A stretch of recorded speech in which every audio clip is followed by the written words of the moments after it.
நான் சமீபத்தில் ஒரு இன்ஸ்டாகிராம் இன்ஃப்ளூயன்சரை ஒரு பதிவை பார்க்க வாய்ப்பு கிடைச்சிச்சு. சோசியல் மீடியாவில் 1-2 இடத்துல பகிரப்பட்டிருந்துச்சு. அதனால என்னதான் பேசியிருக்காருன்னு பார்த்தா, அவர் பெரிய பொருளாதார அறிஞராக இருந்திருப்பார்.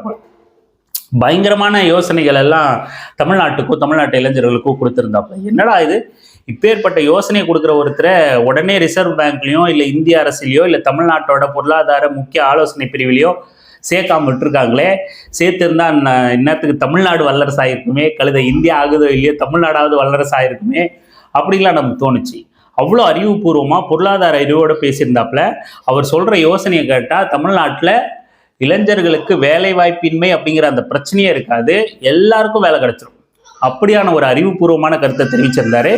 என்ன கருத்தை தெரிவிச்சிருந்தாரு அப்படிங்கிறத விவரமா பேசலாம் வாங்க. அனைவருக்கும் அரசியல் வெங்காயத்தின் அன்பு வணக்கம். தங்களுக்கு வாய்ப்பு இருந்தால் நமது அரசியல் வெங்காயம் சேனல் வளர்ச்சிக்கு நீங்களும் பங்களிக்கலாம். முதல்ல அந்த இன்ஸ்டாகிராம் இன்ஃப்ளூயன்சர் பொருளாதார அறிஞர் மேதை என்ன பேசியிருக்காருங்கிறத பார்த்துருவோம். நம்ம ஊர்ல வேலை இல்லாமல் கூட இருப்பாங்க, ஆனால் கம்மியான சம்பளத்துக்கு வேலைக்கு போகவே மாட்டாங்க. ஸோ அந்த சம்பளத்துக்கு போயிட்டோம் அப்படின்னா நம்மளோட தகுதி கீழே இறங்கிரும் இல்லை. அந்த மாதிரி ஒரு மைண்ட் செட் இருக்கிறதுனால தான் வந்துட்டு நம்ம ஊரில் நம்ம பண்ண வேண்டிய வேலைங்களுக்கு எல்லாம் வந்துட்டு ஆல்டர்னேட்டாக இந்த வடக்கன்ஸு பெங்காலி அவங்கெல்லாம் வந்துட்டு உள்ளே பூந்துட்டு இருக்காங்க. நேற்று நான் வந்துட்டு ஒரு போஸ்ட் போட்டிருந்தேன், எனக்கு வந்துட்டு ஒரு எடிட்டர் வேணும், சேலரி வந்துட்டு 10 to 20K கொடுப்பேன் அப்படின்னு சொல்லிட்டு. 10 to 20K வேலை தெரிஞ்சவன் மட்டும் எனக்கு போதும். 30,000 40,000 50,000க்கு வேலை தெரிஞ்சவன் எனக்கு வேண்டாம். ஏன் அப்படின்னா நம்ம வீடியோஸ் வந்துட்டு அந்த அளவுக்கு தான் நான் எடிட்டிங்கே பண்ணுவேன். ஸோ மேக்ஸிமம் ரொம்ப இன்டெப்த்தான எடிட்டிங்லாம் இருக்காது, எடுத்து கொடுத்துருவேன் வீடியோ. அது அப்படியே பார்த்தீங்க அப்படின்னா ஒட்டி அப்லோட் பண்ணணும், அவ்வளோதான். எங்கேயாவது ஏதாவது வந்துட்டு கட் பண்ணுற மாதிரி இருக்கும். இவ்வளோதான் ஒர்க்கே. மொத்தமாகவே ஒரு நாளைக்கு 12 மணி நேரம் இருக்கா வேலை செய்கிற ஒரு 12 ஹார்ஸில் மொத்த ஒர்க்கே பார்த்தீங்க அப்படின்னா 2 ஹார்ஸ் தான் இருக்கும். அப்போ அதுக்கு தான் என்னால் வந்துட்டு சம்பளம் கொடுக்க முடியும். கீழே அவ்வளோ கமெண்ட்ஸ், 2025 இருக்கீங்க 10,000 எப்படி பத்தும், 2025 இருக்கீங்க 20,000 எப்படி பத்தும். போய் பார்த்தா வந்துட்டு எவனுமே வேலை இல்லாமல் இருக்கிறவன் தான். ஸோ வேலை இல்லாமல் கூட பார்த்தீங்க அப்படின்னா இருப்பாங்க, கம்மி சம்பளத்துக்கு வேலைக்கு வர மாட்டாங்க. திருந்துங்கப்பா. மொத்தத்தில் இந்த பதிவில் 2 விஷயத்தை அவர் சொல்லியிருந்தார். ஒன்று, தமிழ்நாட்டு இளைஞர்கள் கௌரவம் பார்த்துக்கிட்டு கம்மி சம்பளத்துக்கு வேலைக்கு போக மாட்டேன் அப்படின்னு இருக்கிறதுனால தான் வட மாநில இளைஞர்களும் பெங்காலை சேர்ந்த இளைஞர்களும் நம்ம தமிழ்நாட்டில் தமிழர்களோட வேலை வாய்ப்பை பறித்து நம்ம செய்ய வேண்டிய வேலைகள் எல்லாம் அவங்க இருக்காங்க. அதனால் நம்மளோட வேலை வாய்ப்பு பறிபடுறதுக்கு காரணம் நம்ம வெட்டி பந்தாவையும் கௌரவத்தையும் பார்த்துக்கிட்டு இருக்கோம், உழைக்காம அப்படிங்கிற ஒரு விஷயத்த சொல்கிறார். 2வது விஷயம் என்ன அப்படின்னா, வேலை வெட்டி இல்லை, எவ்வளோ சம்பளம் கொடுத்தாலும் வந்து வேலை செய். அதோட கூட வேலை வெட்டி இல்லாதவன் தான் நான் 10,000 20,000 சம்பளம் தரேன்னு சொன்னதை விமர்சித்து கமெண்ட் போட்டுக்கிட்டு இருக்கான். 2024 2025 இவ்வளோ தரேன்னு. ஏன்னா உனக்கு தான் வேலையே இல்லையே, வேலை வெட்டி இல்லாதவன் தான் கமெண்ட்டும் போடுறான், வேலை இல்லாதவனுக்கு தான் நான் வாய்ப்பு தரேன், அப்போ எவ்வளோ சம்பளமாக இருந்தால் நான் வந்து செய்ய அப்படிங்கிற 2 கருத்தை தான் அவர் வந்து சொல்லியிருக்கார். இப்போ நம்ம மொதல் விஷயத்துக்கு பதில் சொல்லிடுவோம். என்னன்னா, தமிழர்கள் சோம்பேறிகளாக இருக்கிறதுனால, இளைஞர்கள் சோம்பேறிகளாக இருக்கிறதுனால, இல்லை கௌரவம் பார்க்கறதுனால தான் வேலை கிடைக்கல, வட மாநில இளைஞர்கள் வந்து வேலையை ஃபில் பண்ணிடுறாங்க அப்படின்னு. இப்போது வட மாநில இளைஞர்கள் தமிழ்நாட்டில் என்னென்ன வேலைகளை ஃபில் பண்ணி வச்சுருக்காங்க, என்னென்ன வேலைகள்லாம் இருக்காங்க அப்படின்னு நம்ம சும்மா ஒரு டவுனில் நம்ம சாலையில் நடந்து போனோம், ஒரு கடை வீதியில் நடந்து போனோம்னாலே நமக்கு நல்லா தெரிஞ்சிடும். எங்கெல்லாம் வடமாநில இளைஞர்கள் வேலையில் இருக்காங்க அப்படின்னா, கடினமான வேலையை பார்க்குற இந்த சாலை போடுற வேலைகள்ல இருக்காங்க, ஃப்ளைஓவர் கட்டுற வேலையில், கம்பி கட்டுற வேலையில், ரோட்டுக்கு அந்த வெள்ளை நிற பெயிண்ட் அடிக்கிற வேலையில், கருப்பு வெள்ளை பெயிண்ட் அடிக்கிற வேலையில், ஆனால் இந்த பந்தல் போடுற வேலைகள், இந்த ஸ்டேஜ் பெரிய அரசியல் மேடைகள்லாம் போடுவாங்கல்ல, அந்த ஸ்டேஜ் போடுற வேலைகளில், இந்த எலக்ட்ரிஷியன் வேலை, இல்லை மேஸ்திரி வேலை, கொளுத்து வேலை, கலவை கலக்கிற வேலை, இப்படின்னு எங்கெல்லாம் கடுமையான உடல் உழைப்பு தேவைப்படுதோ அந்த இடங்கள்லாம் குறைச்சலான கூலிக்கு யார் வேலைக்கு வருவாங்களோ அவங்கள எடுத்து வடமாநில இளைஞர்களை வேலைக்கு வச்சிருக்காங்க. இப்போ தமிழர்கள் இப்போ அங்கே போய் வேலை செய்யணுமா, கௌரவம் பார்க்காம கம்மியாக கூலி கொடுத்தா போகுது, கம்மியாக சம்பளம் கொடுத்தா போகுது, நீ போய் கம்பி கட்டு, நீ போய் கலவை கலக்கு அப்படிங்கிறது சரியா இருக்குமா? நீ ஏன் கௌரவம் பார்த்துக்கிட்டு இருக்க? வடமாநில இளைஞர்கள் பெரிய படிப்பறிவு இல்லாத இளைஞர்களா, ரொம்ப பொருளாதார நெருக்கடி உள்ள, ரொம்ப உணவுக்கு கஷ்டப்படுற நிலைமையில அந்த மாநிலங்கள் அந்த மக்களை வச்சிருக்கு. அதனால தமிழ்நாட்டில் கிடைக்கப்படுற 7,000, 10,000, 8,000, 6,000, 15,000த்துக்குள்ள இருக்கிற சம்பளமே ரொம்ப பெரிய சம்பளமா அவங்களுக்கு தெரியுது. அதனால அவங்க வந்து ரொம்ப கடுமையான உடல் உழைப்பா இருந்தாலும் பரவாயில்ல, 8 மணி நேரங்கிறது 12 மணி நேரமா இருந்தாலும் பரவாயில்ல, இரவும் பகலும் அங்கேயே தங்கி அவங்க சொல்ற வேலையெல்லாம் செஞ்சுக்கிட்டு அந்த மாதிரி செஞ்சு அவங்களோட சம்பளத்தை வாங்கி அவங்க ஊருக்கு அனுப்பிச்சிட்டு இருக்காங்க. ஆனா அதுவே மிக கடுமையான உடல் உழைப்பு சுரண்டல். அவங்கள வேலைக்கு வாங்குற நேரம் தான் வாங்கணும், அவங்களுக்கான உரிய கூலி தரணும். தமிழ் மக்களா இருந்தானா, வடமாநில மக்களா இருந்தானா, எல்லாருமே உழைக்கும் வர்க்கம் தானே, அவங்க உழைப்புக்கு ஏற்ற கூலி தரணும் அப்படிங்கிறது தான் நியாயமான விஷயமா இருக்கும். இப்போ அந்த மாதிரியான வேலைகள்ல அவங்க இருக்கிற இடத்துல தமிழர்கள் இருக்கணுமே, நீ கௌரவம் பார்த்துட்டு உட்கார்ந்துட்டு இருக்கே அப்படின்னா தமிழர்கள் இங்கு படித்த இளைஞர்களா மாறிட்டாங்க. ஒரு காலத்துல அப்படித்தான் நாமளும் இருந்தோம். ஆனா அந்த இடத்துல இருந்து கல்வியோட முக்கியத்துவம் உணர்ந்து நம்மள ஆட்சி செய்த ஆட்சியாளர்கள், நம்மள வழி நடத்தின முற்போக்காளர்கள், தலைவர்கள், அங்கங்க அந்தந்த மக்கள் இடத்துல தோன்றின தலைவர்கள் எல்லாம் கல்வியை முன்னிறுத்தினதுனால, கல்வியை பிரதானப்படுத்தினதுனால தமிழ்நாட்டிலேயே இயற்கையா ஒரு குணம் உண்டு. குடும்பங்கள் எல்லாமே குழந்தைகளுக்கு கல்வி கொடுக்கறத தான் மிகப்பெரிய விஷயமா கருதி கல்விக்காக எந்த தியாகத்தையும் செய்யும் தன்னோட குடும்பத்துக்கு கல்வி கொடுக்க. அப்படி செஞ்சு இன்னைக்கு இளைஞர்கள் எல்லாம் கல்வி கற்ற இளைஞர்களாகவும், பெண்கள் எல்லாம் கல்வி கற்ற பெண்களாகவும் யுவதிகளாகவும் மாறி இருக்காங்க. குறைஞ்சபட்சம் 1 டிகிரியாவது படிச்சிருக்காங்க. அதுக்கடுத்து மேற்படிப்பு, பிஜி, உயர்கல்வின்னு இன்னும் எக்கச்சக்க ஆராய்ச்சி கல்வி நல்ல அளவுக்கு இன்னைக்கெல்லாம் வளர்ந்து வந்துட்டு இருக்கும். அப்படி கல்வி கற்ற இளைஞர்களை கூட்டு போய் நீ படிச்ச படிப்பு என்ன, பட்டம் படிச்சவன் என்ன பண்ணி கிழிச்சான் அப்படின்னு பாட்டெல்லாம் போட்டுட்டு நம்ம படிச்ச படிப்புக்கு வேலை கிடைக்கலன்னா கிடைச்ச வேலையை மனசுக்கு பிடிச்சி செய்டா அப்படின்னு நம்ம வாட்ஸ்அப் ஸ்டேட்டஸ் எல்லாம் கூட நிறைய பார்ப்போம்ல. எந்த வேலை செஞ்சா என்னங்க, மனசுக்கு பிடிச்சி செய்யணும். அதாவது நீ அங்கேயே கடை, நீ என்ன வேலை செய்யறியோ அதை வந்து ஒரு ஒவ்வாமையோட செய்யாத.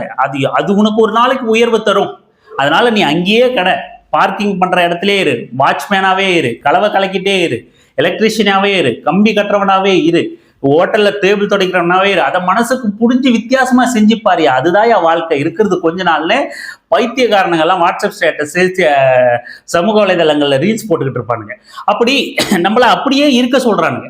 ஆனா நம்ம இளைஞர்கள் என்ன சொல்றான், என்னால முடியாது, நான் இவ்வளவு கஷ்டப்பட்டு, என்னோட குடும்பம் இவ்வளவு கஷ்டப்பட்டு இந்த படிப்பை நான் படிச்சிருக்கேன், என் படிப்புக்கு வேலை கிடைக்கும், நான் எப்படியாவது கடினமா படிச்சு இன்னும் கொஞ்சம் நேரத்தை செலவு பண்ணி நான் கடுமையா படிச்சு நான் அரசு அதிகாரியா போவேன், விஓவா போவேன், ஒரு தாசில்தாரா போவேன், ஒரு சப் கலெக்டரா போவேன், ஒரு ஐபிஎஸ் அதிகாரி ஆவேன், ஐஏஎஸ் அதிகாரி ஆவேன், என்னெல்லாம் குரூப் 1 குரூப் 2 அப்படின்னு எல்லா எக்ஸாமையும் எழுதுவேன்.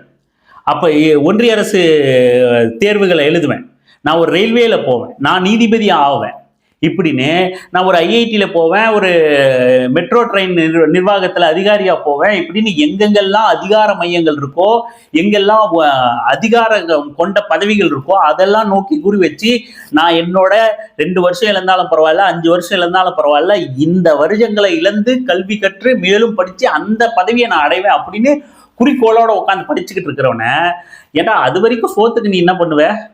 5 வருஷம் உட்காந்து கவர்மெண்ட் எக்ஸாம் படிச்சுக்கிட்டு இருந்தேனாக்கா உனக்கு சோறு யார் போடுவா? அதனால இங்கே வந்து கலவை கலக்கிட்டு போ.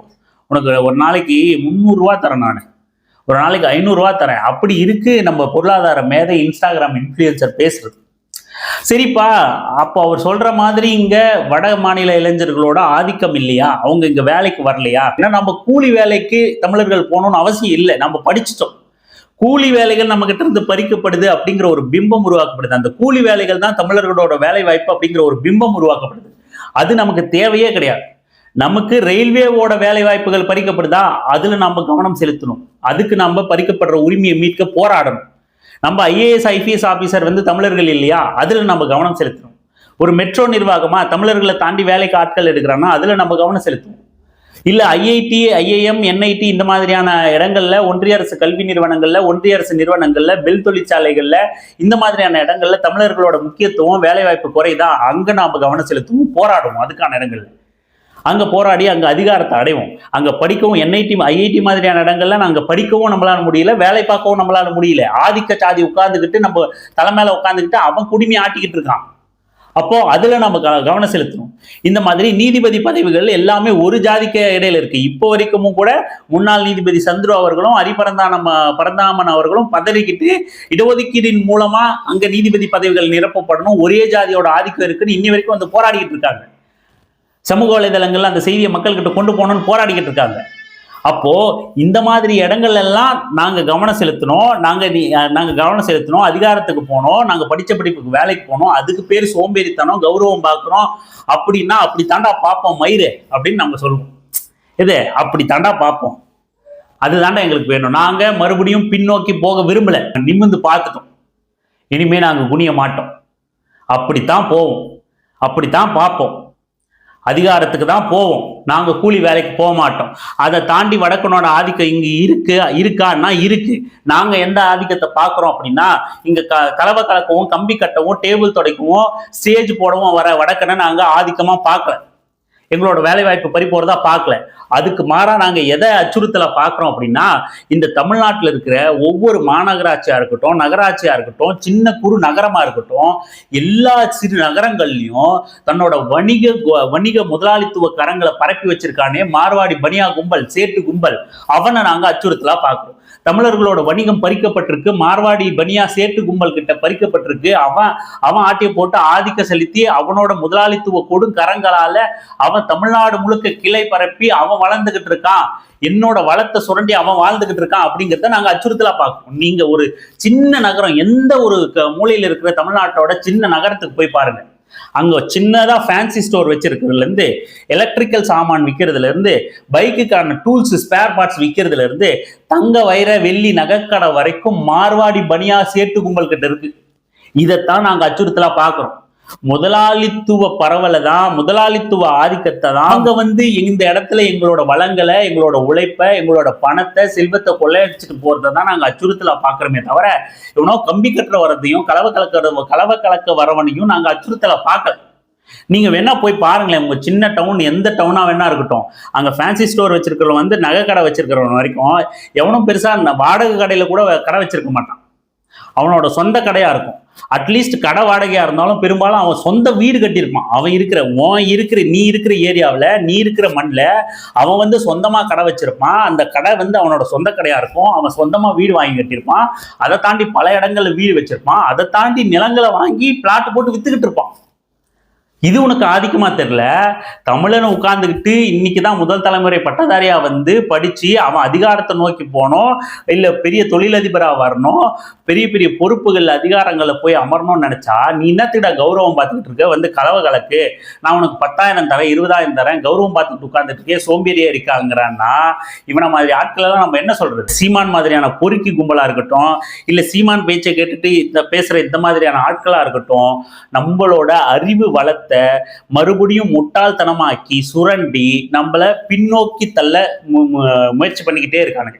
இவனுங்க எப்படியோ முன்னேற்றானுங்களே, இவனுங்களுக்கு படிப்பை தடுத்து வச்சிருந்தோம், படிச்ச உடனே இப்படி புலி மாதிரி பாயிறானுங்களே, இவ்வளவு வேகமா இவ்வளவு திறமையை காட்டுறானுங்களே, இப்படி முன்னேறி வரானுங்களே, அதிகாரங்களுக்கெல்லாம் நோக்கி இவனுங்க படையெடுக்க ஆரம்பிச்சிட்டானுங்களே, அப்போ நம்ம இத்தனை காலமா ஏமாத்தி தின்னுகிட்டு இருந்தோம், அதிகாரத்துல உட்கார்ந்துகிட்டு இருந்தோம், நம்மளெல்லாம் அதிகாரத்தை விட்டு துரத்திடுவானுங்க போல இருக்கே இவனுங்க அப்படின்னு பதற ஆரம்பிச்சிட்டானுங்க, பயப்பட ஆரம்பிச்சிட்டானுங்க.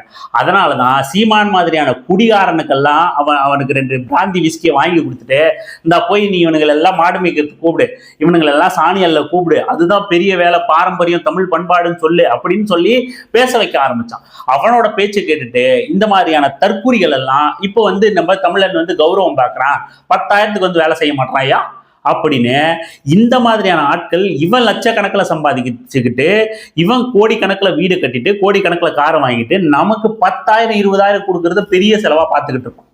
இன்னும் சும்மா கொடுக்க போல, எனக்கு வேலை இல்லை, நீ நான் கொடுக்குற சம்பளத்துக்கு வேலை செஞ்சுட்டு போ அப்படின்னு அந்த நபர் சொல்றது சரின்னு அந்த நபர் ஃபீல் பண்ணுவாரே. ஆனால் அந்த மாதிரி சிலர் நினைச்சிட்டு இருக்கவாங்களே. ஆனால் இப்போ அவருக்கு புரியுற மாதிரி நம்ம இன்னொன்று சொல்லுவோம். இப்போ அந்த நபர் ஒரு வீடு கட்டியிருக்காரு, அது கட்டினாரா என்ன நமக்கு தெரியல, ஒரு வீடு காட்டுறாரு அந்த வீடியோவில் நிறையா. இப்போ அவர் ஒரு வீடுன்னு சொல்றாங்க. இப்போ ஒரு வேளை அந்த மாதிரி வீடு கட்டும் போது இவர் நிறைய காசு வச்சிருக்காரு, நீ வீடு கட்டுறல, உனக்கு தான் வீடே இல்லை, காசை வச்சுட்டு என்ன புடுங்க போறியா, எங்களுக்கு ஒரு ஆளுக்கு ஒரு நாளைக்கு 5,000 ரூபாய் கூலி வேணும், சம்பளம் வேணும் அப்படின்னு அந்த கட்டணம் கட்டுறவங்க கேட்டா கொடுப்பியா? நீ இந்த வேலைக்கு இவ்வளோ கூலியா அப்படின்னு கேட்க மாட்டேன், இந்த வேலைக்கு இவ்வளோ சம்பளமா அப்படின்னு கேட்க மாட்டேன், கேட்பில்ல? அதுக்கு அவனை கம்பேர் பண்ணுவேன், இவனை கம்பேர் பண்ணுவேன், அப்படி சொல்லுவேன், இப்படி சொல்லுவேல்ல. ஒரு நாளைக்கு 10,000 ரூபா கொடுனா கொடுப்பியா நீ?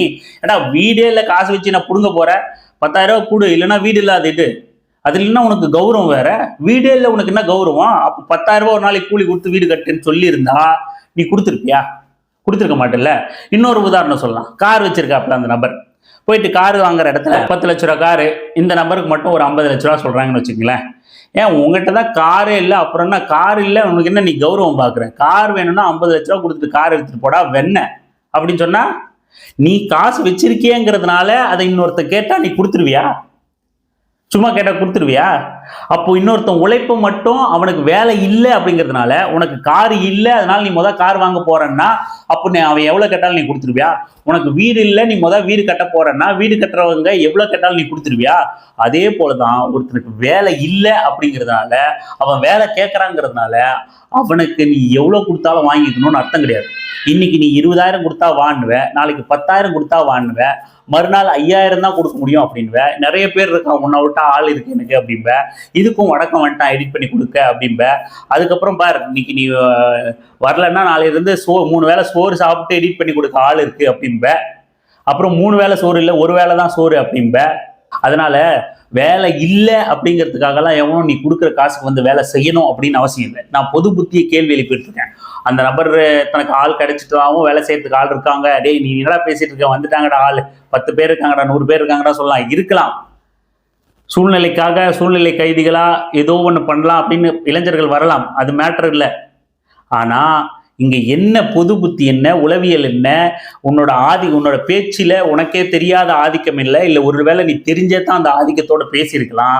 இங்க அதுதான் முக்கியம். ஒருத்தனோட உழைப்ப அவனுக்கு வேலை இல்லை அப்படிங்கிறதுனால நீ என்னவா வேணா அவனை பயன்படுத்திக்கலாங்கிறது தான் இங்க ரொம்ப கொடூரமான மனநிலை அப்படிங்கிறதா சொல்ல வரோம். அதுக்காக இவனுக்கு கமெண்ட் 10,000 எப்படி சரியா போகும், 2025ல் 20,000 எப்படி சரியா போகும்னு சொன்னவெல்லாம் வேலை வெட்டி இல்லாதவனா.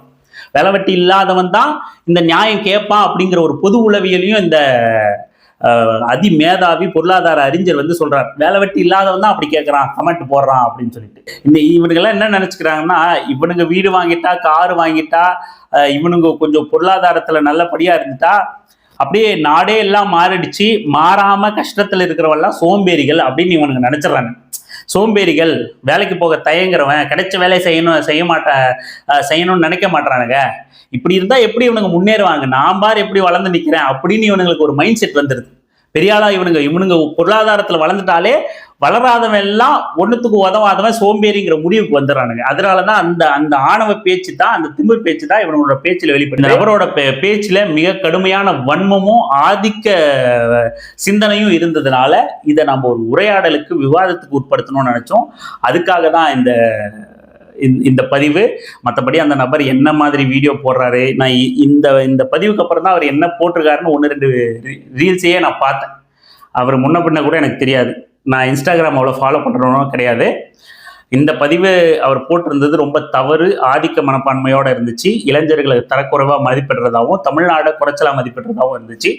அதை விவாதம் பண்ணணும்னு நினைச்சோம், அதுக்கு மறுத்து பேசணும் அப்படின்னு நினைச்சோம். அதுக்காக தான் இந்த பதிவு. தொடர்ந்து பேசலாம், தொடர்ந்து உரையாடலாம், தொடர்ந்து இணைந்திருங்கள் அரசியல் வெங்காயம் சேனலுடன். நன்றி, வணக்கம்.